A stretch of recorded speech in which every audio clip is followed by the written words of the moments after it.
Broker Bulletin acknowledges the traditional custodians of all the lands across the country on which we record our podcast and pays its respect to all Aboriginal and Torres Strait Islander people. Welcome to the Broker Bulletin podcast, where better begins. Join us as we chat with brokers about what's working for them, what drives them, and the real challenges and wins that matter most right now. Welcome, Angelique, to the podcast. Thank you so much for joining us today. Thanks for having me. You're so welcome. We're so excited to have you and honestly just learn a bit more about your structure of your business. And the whole point of this podcast is for our leading ladies and the people in the community that are business owners or brokers potentially even looking to start their business, what that kind of entails, what it looks like, get into a bit of the taboo subjects that some people don't want to discuss, because I find that the leading ladies community is the most open and supportive of these kind of things. And just, we always give and we share with each other, and that's really valuable to us. So thank you so much for coming and if you're having a chat with us today. And I really would just love to start off with telling us a little bit about your business, how it started and kind of how everything's taken off, because we're so inspired by everything that you've created and where it is today. So we'd love to hear back from the start. Absolutely. Thanks for having me. I think I agree with the leading ladies community. I think it's really important, especially for being a woman in this industry. I think having other women to talk to and to be able to sort of have these conversations with is really important. But it also, as you said, for other people trying to get into the industry, it's so important to hear from people who are already in it and have done it. So for me, I have a background in banking. So I was in banking since I was 18 years old. Accidentally applied for a job in banking. I was a manager at McDonald's. I was applying for like retail jobs at like Cotton On and stuff while I was at uni, and somehow applied for a job in banking, and they called me for an interview, and I was like, I didn't apply for this job in banking. Don't you have to have like a degree, or what's the situation with banking? And so I went for the interview and I got it on the spot and I started as a teller. So the money was more. So I was like, of course I'm taking this, but Absolutely. I had no interest in finance or money. I was actually studying law and forensic psychology. So completely different. Completely different. So anyway, I went into banking, was at ANZ and NAB. So two of the majors, went into business banking for many years. And then the reason I got into broking was because I had a client that was a long-term client of mine when I was a business banker, and he was a growing business. He was growing really fast and he was young and he was doing really well. And we were financing multiple assets for him as he was growing, and credits started to stop approving those applications because they thought it was too much of a risk. Even though he was growing, they no longer wanted to support that growth. And I had a broker then go and approve that loan. And so it made me question what I was doing. I was sort of sitting there going, well, if other people can approve, why aren't we supporting these people? Why aren't we supporting them? And so I looked into becoming a broker, and I never ever considered it before because I thought brokers were really expensive. When you work in the bank, you're like, why would you see a broker? You could just come and see me. And when I learned about it, I realized. And so like most people, it's really nervy to make that decision to go, I was on a pretty high paying job at the bank. Yeah. So to go straight to a commission only, I went straight out on my own. I didn't take a job. And that's basically how I started. I contracted to a company prior to starting Zimlend. And then I went in and started Zimlend in 2020, a week before the first lockdown. Far out. So that's insane. Yeah, it's all accidental really, but actually love it and didn't continue my study. And yeah, I'm definitely where I should be. The world wanted me to find this job. 100%. Everything happens for a reason. 100%.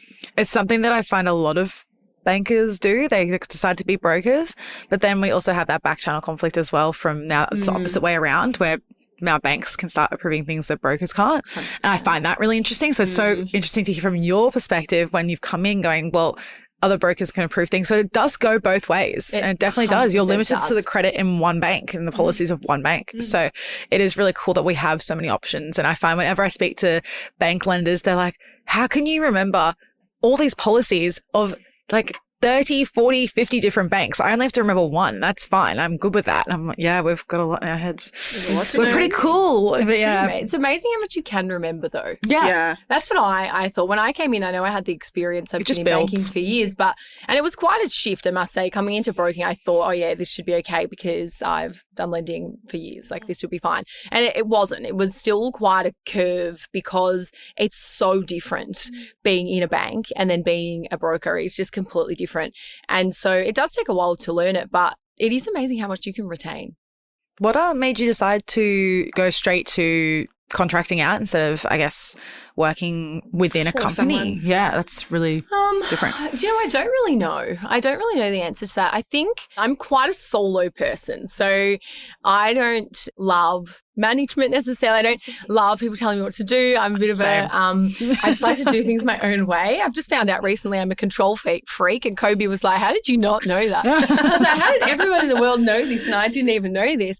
But I think it was just to have the control over what I'm doing. The one big thing about my business is that I've built this business based on my morals and my values through and through. And that's not just in business, but it's in my life, and it's in what I want to achieve in my life and how I want my life to look. And so I did contract to someone else prior, and I learned a lot of what I didn't want to do. And I guess going out on my own was really scary because I never would have thought I would have a business in my whole life. It's just, you know, I think all of us are in that position. I think I would never have. I said to my husband last night, I was talking about how I'm doing this today, and I said to him, I still wake up every day and think, but it will stop, right? Like the leads are just going to stop one day. Like this isn't really, and I'm 6 years in, and I still think, how have I actually done? Like I still can't quite comprehend how. Anyway, so I'm not really sure, but I think it was more a control thing and being able to do things my own way. And I think I did really crap my first 2 years of broking. When I was contracting for someone else, I did horrendously, really bad. I think I earned about 40 grand over 2 years. And I went from a really high paying job. Like I'm talking really bad. Great. Yeah. And I sat down with my husband and I said, I don't know if is broking just not for me? Like, is this just, I couldn't quite figure out. Because I was still contracting to someone else, I felt like I still had that. There's a ceiling. Someone else's business. Yeah. Someone else's, and they wanted me to go do networking, but I'm networking for someone else's brand. And I really struggled with that. And so I said, well, I'm just going to start Zimlend and I'll give it 6 months. And if it doesn't do well, it's just not the job for me. But then I found it absolutely was the job for me, and doing it without anyone telling you what to do. It's funny. You can just really excel. I literally said the exact same thing an hour ago in one of our things. So I was working for someone else as a broker, and there was just a ceiling there, and it was just a limiting belief, and I just didn't really think much of it. And so it was subconscious. So I had my business and I doubled my settlements my first month. So it's sometimes just going out on your own. I also don't like people telling me what to do. Sometimes, even though I never thought I was in a position that I have the mindset to be a business owner, apparently I do. Yeah. It's bizarre when you just do it. And you'd be the same, Combs. You wouldn't have thought that you were going to do it. And then absolutely not. Circumstances arose and here you are. So, and it's not for everyone. I think that's the other part of it. I think people think broking anyone can do. It's not as easy as probably what Kobe people make it out to be. Really? And and I know you probably, just before you started and we were talking, and everyone would say, oh, well, Angelique, it's not possible to do what she's doing. It's not possible to work part-time. It's not possible to write what she writes and say that she's not working full-time. And I think people probably take it the wrong way, that they think that maybe I'm working less or I'm doing things differently, and they think that, oh, well, it looks so easy. What she's doing looks so easy. It's not easy. It's not an easy job. No.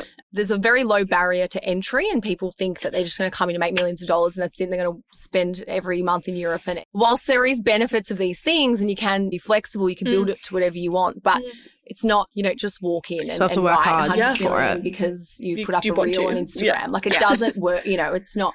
So yeah, it's interesting. I get a lot of messages on Instagram, a lot of mums who, obviously I have a daughter, so a lot of mums messaging me saying, I'm wanting to do a career change, and you're inspiring me to look into this, and can you tell me how it looks? And I think I love those messages, but I also struggle to reply to them because it's just everyone's life is just so different. Everyone's got different capabilities, and everyone's got different goals. And so you also don't want to lead someone down the wrong path and make them think it's something else. Yeah. It's not. And I think definitely when people see us online in social world and success, you don't see the behind the scenes. We all make it look easy. So people go, oh, I want to do what you're doing. That sounds great. I'm like, work from the ground up or have some experience, learning experience in a bank, being a processor, being in the industry. And some people are like, because you can just become a broker in 2 weeks if you want to. Most broking businesses fail within 2 years. Yeah. So people don't see that side. And although I want more women in this industry, I also want to prep them to do it the right way. Yeah. And that's really important. So 100%. I agree. It's been a commonality of all of our conversations today that it is a really low barrier to entry. Yeah, everyone makes it look easy. You make all this money, but we do put a lot of hard work into it. What would be interesting for you to share and for our listeners to hear about would be how you structure your day, because also for our listeners listeners, most people probably won't know that Angel's actually my mentor. I'm still being mentored, almost done. But You actually are really almost done. Yeah, it's next month. Yeah, which is crazy. But what drew me to you originally was you don't work full time. And that's a big thing of our industry is you must work full time. You're not going to be good if you don't. So our listeners would love for you to share that. Yeah, my day is really weird, and I don't think you'll probably find another broker that has the same day as me. I certainly haven't yet. I am a full-time stay-at-home mum, so I've got a 2-year-old daughter, and my day is either gymnastics, farm group, swimming, or music class. And we do 4 activities in the week for the mornings. She comes to the gym with me in the morning. We do an activity.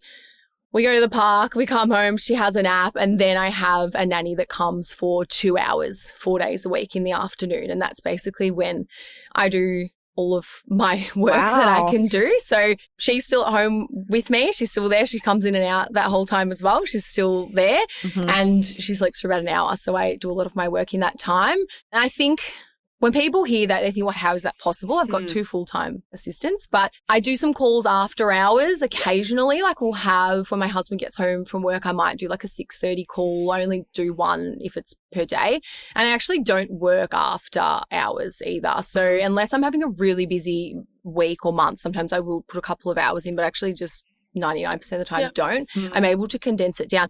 When I say all this, I think what a lot of people don't realize, and when you talk about part-time, whilst it is semi-part-time, I don't consider certain aspects of my job as working because I love this industry and I love my job and I consider my clients like my friends. And so throughout the time in the morning when I'm at the farm group or I'm doing all these things, I absolutely am texting people back or I absolutely am checking my emails or I might take a phone call here and there. So some would consider that, well, you're working all day. Well, I guess you could say I am working all day and I'm working all night and I'm doing my social media. I'm replying to people at 10 p.m., you know. But I don't consider that work. For me, I consider my work when I'm sitting at a computer and I'm doing the job. So, yeah, my week's really funny. It doesn't look like a lot of structured work, to be honest, but I did set up my business in that way. I made sure that the staff that I took on could do majority of the computer side because I wanted to be a stay-at-home mum. And so I've literally built my business around how can I do that without the need of daycare and being able to be there all the time. And so it's amazing. Yeah. And I've actually written more since I've had Hazel and done it this way than before, which is just weird. It's amazing. Before Hazel, were you working full time? You've always been part time. Nah. I would never have sat at a desk for 8 hours. It's just not my vibe. I'm not an office girly anymore. I've done it for so many years in the bank and it's just not for me. Absolutely. I'd absolutely be getting a pedicure and doing my emails. But I would still say it would be a few hours in the day that I would sit at the computer. And outside of that, very much, I can do a lot from my phone. So I would be very flexible where I'm working. Funnily enough, I probably did more late night calls before Hazel because a lot of people are available. Then that's exactly what, you know, the beauty of having a broker instead of a bank is we're available outside of hours. And so, but now I really limit that. So to make sure I'm not encroaching on sort of family time. So I would say I've never worked like 8 hours a day, though, as a broker. I wouldn't say. It's something that I think a lot of us dream for, that lifestyle. You mentioned that you've got 2 offshore team members. What do they do for you?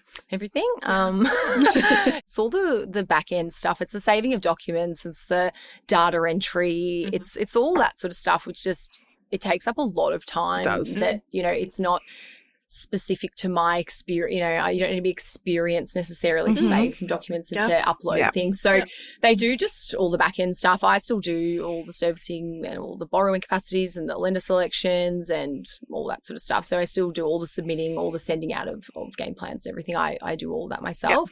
But you'd be surprised how much that back end, I mean, you would all know how much time it takes. And even if it's 1 hour per client, that's a lot of time per week. It's a lot. You know, if you've got 10 applications this week, we get 10 new clients that you're sending out things for. That's hours of work of saving and redacting and renaming the file and what's missing. Absolutely. And is it a screenshot of bank statements?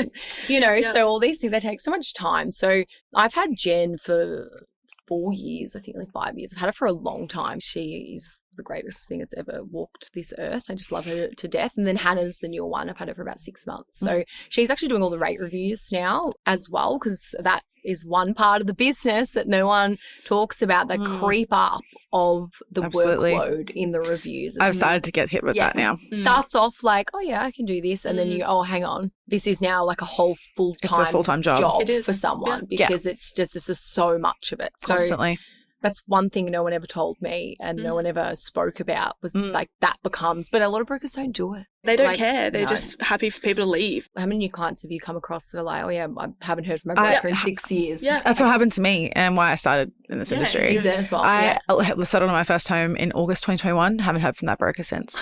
That's insane. It's not even the day of settlement. They didn't even call me. And then I actually had to go to the bank, figure out how to set up everything because I emailed them, didn't reply. It's so common. I'm just like, what? That's crazy. Because we now knowing we get trail commission, like we are paid to keep following up with people. Yeah.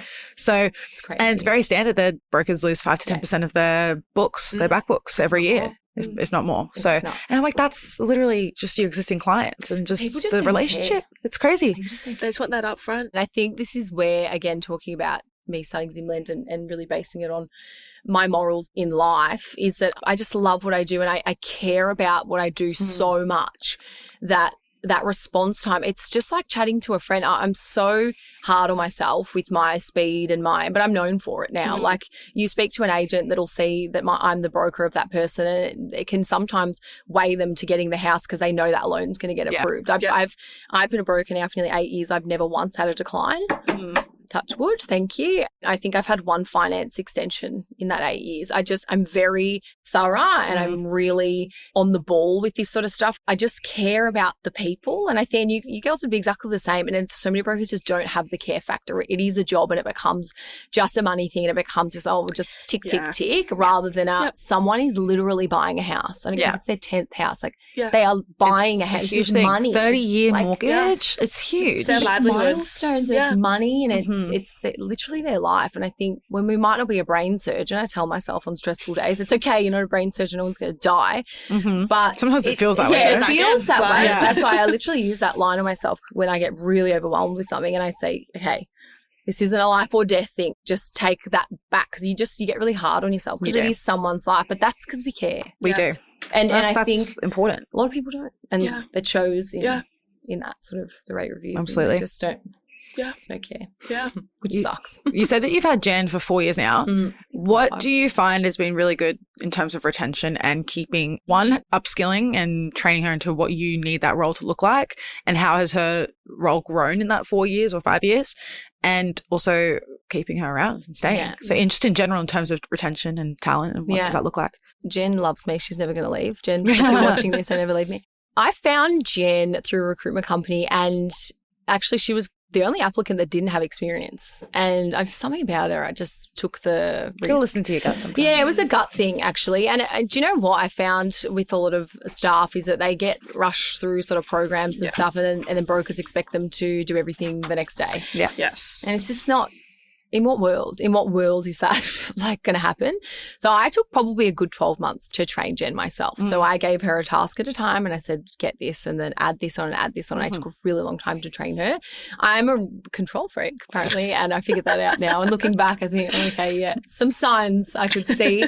I found that I still held back a lot of the things and I wouldn't let her do a lot of stuff because I'm funny with that. But then when I had Hazel, she was 5 weeks early. And so it shocked me with the surprise. And I was like, okay, Jen, you need to just do everything now. And I literally just took the reins off and was like, you need to do everything for me right now because I can't physically do it.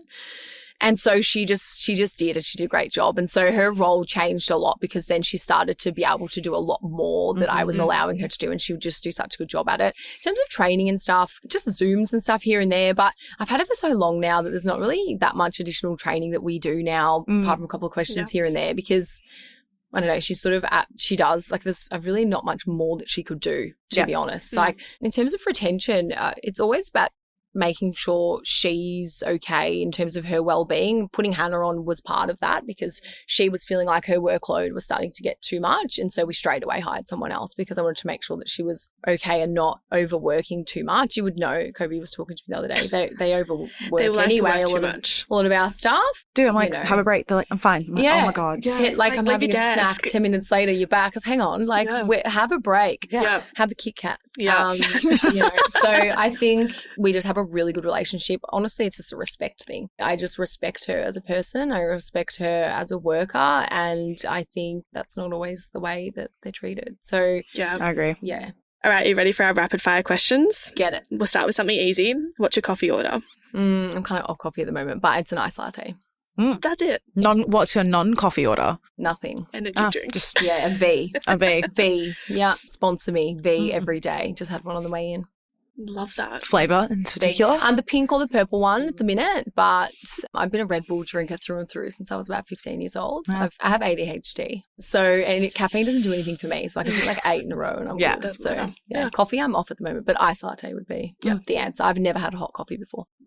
Fair. Well, we I don't haven't drink either. coffee, so Yeah, that's fine. Yeah. I have no idea what that tastes like. Yeah. I've tried it. A sip. It's disgusting. Yeah. It's very bitter. I'm a gross. sweet gal. That's probably why. Hot chocolates all the way. What's the most amount of money you've made in a month? 79,000 was my. Hell yeah. That's so good. That's last month. Yeah. It's all gone. Thanks. But yes, Yeah. that's my That's biggest so month. good. Nice one. Huge. It was insane. fun. Yeah. Yeah. It was Oh, so close to 80. We're just It was talking about pretty ticking great. every 10. Yeah. pretty great. Yeah, it's It's amazing. so cool. It was cool. It's Yeah. cool. It's cool to see those Should be figures. proud. Is that how much in a settlement volume was that, including trail? Yeah. I guess you got trail now too. And it's a You've strong got- book. yeah. I've got a a fair. few. Yeah. I've got a fair That's good. trail book. Yeah. That's so good though. Yeah, Oh, it's Isn't it incredible. crazy? That's Huge. what someone can earn in a year. Yeah, it's insane. Yeah. It's amazing. I love that. Until you transfer half to ATO. Yeah. Yes, literally. What's the least amount of money you've made in a month? 0. Okay, when you not start. including 0 Yeah. when you start? Like Oh, your first okay. commission payout. First comms, or even just approximately in the last couple of years? Last couple of years, it wouldn't have been less than probably 20 would probably be the baseline. Yeah. But I'd say early days, it was not uncommon to get like $1,000 one month and then Yeah. 10 grand the next, and then Yeah. the While $2,000 the trail builds and- up, Yeah. that's an It's- important one, which is why I think the back book is so important. Yeah. Correct. Because that's your livelihood right there. Yeah. 100%. Especially when you have a family and that Yeah. kind of thing. Yeah. And having Hazel, having that back book to rely on, She's even if so you're not taking on 100%. any current clients. 100%. Yeah. Yeah, very strong part of our. Yeah. We were talking about that before. Like mine's had around $5 grand for ages. Yeah. Just 5, 6-ish. And then all of a sudden it just pops up and It jumps quick, like it doesn't, Yeah. and then it does. When Yeah. it does, you're like, oh. And it's nice to see, I don't know, that when I started broking, I knew about trail and stuff, and I knew that I wanted to be a stay-at-home mum. So this was part of my planning in this industry, was I knew that this would help me achieve that goal in the future. And so I've always had, even now I've got a little bit of a push if I want to have a second child. I've got like a number in my head of what I want to get my trail to so I can support Step back a do bit. that. Step yeah. back. So yeah, I think trail's huge. it's phenomenal. awesome. Yeah. It's the best part. amazing. Yeah. And you can sell it.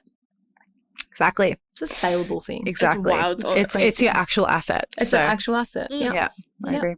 What's something in this industry that no one will say out loud? Everyone overcomplicates everything. So true. You said that to me my first day. And tell me And all the it's little true. app things and Yeah. things that you use are all what I Yeah. use, right? Yeah, everything. Don't share them to anyone. Joking. Sit. But there's nothing. That's There the isn't. thing. Because Yeah. I just found early days, and I think it also depends on your personality type. Yeah. though, I should say, because some people are really organized and love having all these things, and that helps them be able to do everything. For me, I'm the opposite. Everything is so overcomplicated with systems and stuff for a lot of people, because not everyone is that really organized person that needs all of those things. When you step into this industry, you're made to feel like a bit of an idiot if you don't have all these things in place. And that was me. A lot of people were like, well, how do you manage this? I'm like, well, I just know it in my head. They're like, well, how do you do these things? And I'm like, well, I don't do that. I don't do any. And then I would be like, Do you oh my work out God. of your calendar yet? What do you mean? Well, for ages, you didn't even have your settlements in your calendar. You just knew that they were coming up. Yeah, I What? still don't. Yeah. I know Yeah. they're just coming up. Yeah, I don't have my settlements written any. Like, why would you have them in a We just have them in the calendar because the girls send out like the reminder emails. I don't deal with it. I know who's coming up, but it's in that calendar. I'm an Excel gal. I have a Google Sheets with my settlements. That's the same. So we're just Google Sheets for tracking where loans are to and all that's what we do for ages. We don't do any task allocation systems. We don't have any workflow tools that we use. Yeah. We use Excel. Oh, well, I use Trello. Yeah, so I tried that with Jen. I was like, do you want to use this sort of system? And she was like, I really just like Excel. I was like, well, I'm never going to log into this Trello ever. So, so there's no point in in adding something. I'm not using it. Like, I'm not into these systems. Doesn't make sense. Don't add it if it doesn't work. Yeah. So I think that's, I think a lot of people think you need all these additional things. But for some people, and I think it's different for me too. I don't have a team of 10 brokers. You know, I'm not saying these things aren't useful for larger teams, but a lot of brokers aren't larger teams. And they're sort of made to think that you have to have all these extra things. I always thought you needed to have, 8 staff and plus staff and all these massive processes when we can be just as successful with a small amount of staff, and just if it works, it works. I don't change it. Yeah.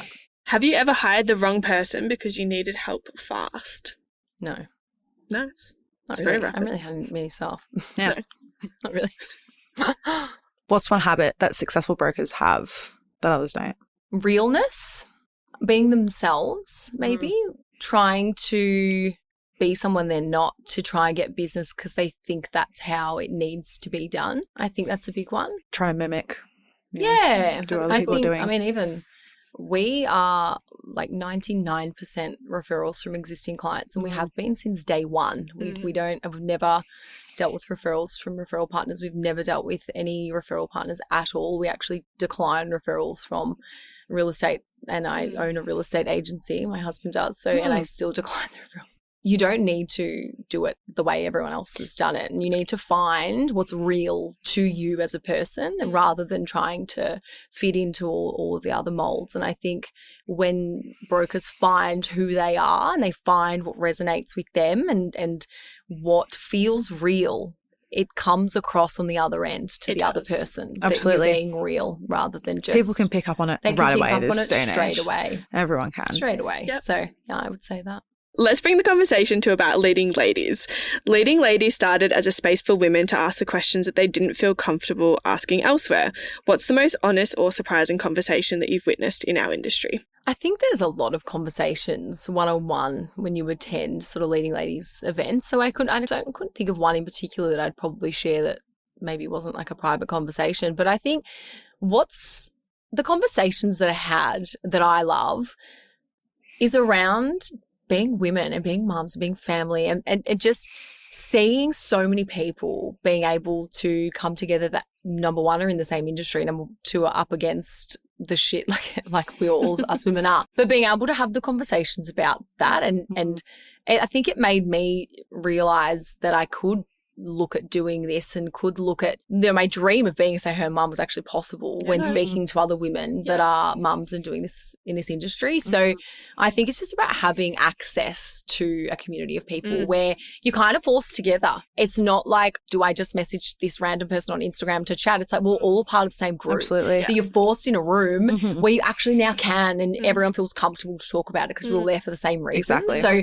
I think that's the best part about it, is just someone else having connected those people together, giving us access to that group is so amazing. Yeah. And I don't know that any other aggregators do this. I mean, I haven't, I don't Not know, that I know like of. a small scale, but I think they more do like the top brokers, that kind of thing. It's more rewarded on like performance rather than performance. just a group of people that are doing the same thing. And it doesn't really matter about your performance. And some might be doing 100 million and some are doing 10, but you're still all have different goals. Everyone's got different views. Everyone wants to build different things. And I think having a room full of women who are all doing it differently, you can pick up on different things and learn from other people. And so, I think it's awesome. Heaps of conversations. Yeah. And it's nice too, because I don't know about you, but I feel like there's no competitiveness when we're in a room. Well, just in general, I find everyone's very supportive and helpful and kind, and people just want to learn. Everyone, and understand. willing to support each other is really nice. Yeah, I agree. Yeah, That's what's totally really good agree. about it. Is there anyone you look up to specifically in the industry?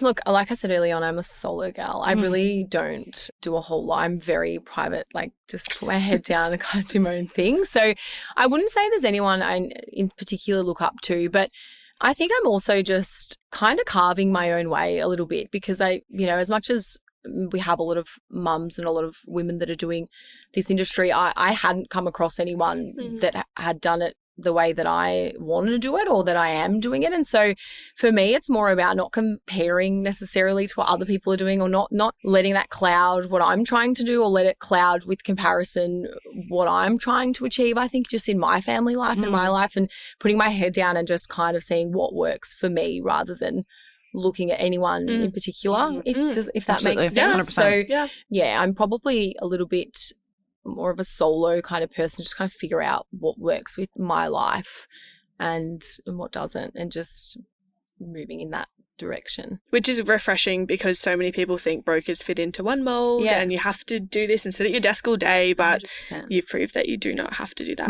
at all. And it's a goals thing. Like, I have no intention of hiring 100 people and writing all this. Like, it's not what in this phase of my life, I want to be a mum. And so, I can still write $60 million and be a stay-at-home mum, which is insane. But what works for me won't work for the next person. And so I hate the comparison, and there's not a lot of comparison in our group, which I really like, but with messages we get sometimes when you're comparing, well, how could you possibly do that? Or how could you do that? It's, well, everyone's different. Everyone does things differently. Everyone's got different capacities. And so I would hate to make someone else feel like the way they're doing it's wrong, because the way they're doing it is perfect for them. Exactly. The way I'm doing it's perfect for me. And we had that conversation early days when you were starting out as well, around, people saying that you can't do this and you can't do it. You can do whatever you want. You just have to carve the way for what works for you, and then you can do it. You just have to work out how to make it work out for you. Exactly. And what you want to achieve. Have your goalposts move in what you're planning for Zimlend in the future? Obviously, as Hazel gets older, has that changed? I think so. When I started, I probably had the same view as everyone else, that you needed to get brokers, you needed to do this, and you had to grow this business, you needed an office, and you needed all this. And I always had my eye on that, like, I'll get an office or whatever. And so that kind of changed when I think I've realised how much you can make as a solo broker with some support staff, and sometimes adding more people on, or getting to a larger business. There's a lot more management side. I'm not a manager. There is. It's way more overheads, and there's more pressure to write more because you've got more salaries. You can't just really step back, because you need to pay for those staff. And so I think for me, yes, definitely the goalposts have changed. I'd love to stick around like 60. Look, and I'm even happy to go more than that, but as a solo broker with support staff. I think when Hazel starts kinder and starts to go to school, that absolutely could change, because I'm going to have a lot more time in my day. So, but I think I'll still always be the solo broker. People come to Zimlend and they ask specifically for Angelique, and they want me, and and I like to be that person. So I don't think I'll ever go down the path of having more brokers, because I'm a control freak and I like to deal with the people myself. But I love that. And for me, it's not about making more and more and more and more. I'm really happy with what I make now. I'm very grateful, really lucky. Still imposter syndrome. One day it's going to stop. I'm just telling myself that every day. But I think, it probably will change when she's at school, but I don't know. Yeah. Will I have a career change one day? I don't know. I've always wanted to do be a paramedic or something. So maybe one day I'll just I want to be a brain surgeon, dead set. But I just don't think I could study for 10 years at school. Yeah, it's a 10 long years time. Is a long time. I would love that. But no, so I don't know in the future. But I think I love this job through and through, to be honest with you. I couldn't see myself doing anything else. So I don't think I will leave this industry for a really long time, to be honest. I love it. I really love it. It's good. Yeah. Have you found over the years that your identity shifted with the business? I think the core of my identity has been the same, which is just making it easy to understand and just being casual and just being the friend to someone at a barbecue that they can just ask the dumb questions. There's no dumb questions, but people think that there is. And it's just being that casual approach has just always been my number one thing. I think I've still carried that forward. If anything, I maybe do limit sometimes now that I've got Hazel. I limit my phone use and stuff when I'm with her. I'm probably still not perfect at that, and I'd like to get better at that. But as a person, I think honestly I have stayed the same because I'm just being myself. Yeah, so I feel like the core of me and the values and the way that I am operating is the same, really, to be honest. If you could tell a leading lady or a new broker what they should do to start out with, like, what would you say is their first thing they should do, or what would you recommend to someone who's looking to start out? Starting out as a broker fresh? business. As I a think business? jumping for the gun, you As a know, business? going from broker to business or even just into a business, lending specialist into business straight away, like kind of on your experience. Have some cash aside because Did not do that. Yeah, well, and this is the thing, and I thank my husband all the time because I think as well different upbringings give you a different mindset. I am a worst case scenario gal because I've never had anyone to rely on. I've never had someone to fall back on.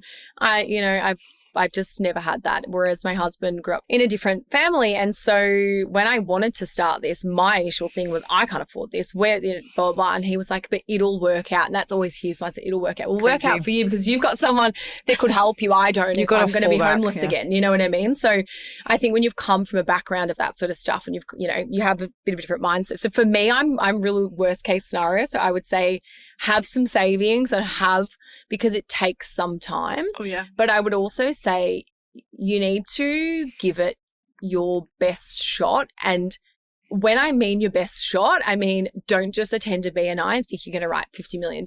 You need to make sure that you really can truly tell yourself that you've tried. Have you called everyone in your phone book? Have you attended every meeting? Have you done everything you possibly can to try and get that business? Because it's not just going to show up on your door. Yep. And so you see a lot of people do social media, they do it for 30 days and like, well, I didn't get any leads. It's like, well, 30 days is 30 days. You need to give it a crack. But I think people need the reserve cash aside. To be able to. They need to be able to because it's, for some it takes off really quick and for others it doesn't. And the business costs money to run. Costs money. Regardless. And if you get a loan in the first 3 months and it settles 3 months later and then you got to wait 2 months again to get paid, like the start to finish is huge. So having that is really important, or doing it alongside another job. I don't know if we're allowed to do that. Is that a thing? I don't know. Like, go work at I think you can't be in the not a broker, industry. but go and work at like Woolies or something, and have a baseline. Whilst you're starting that out, because I think it's not going to start off quick. I did casual work when I first started.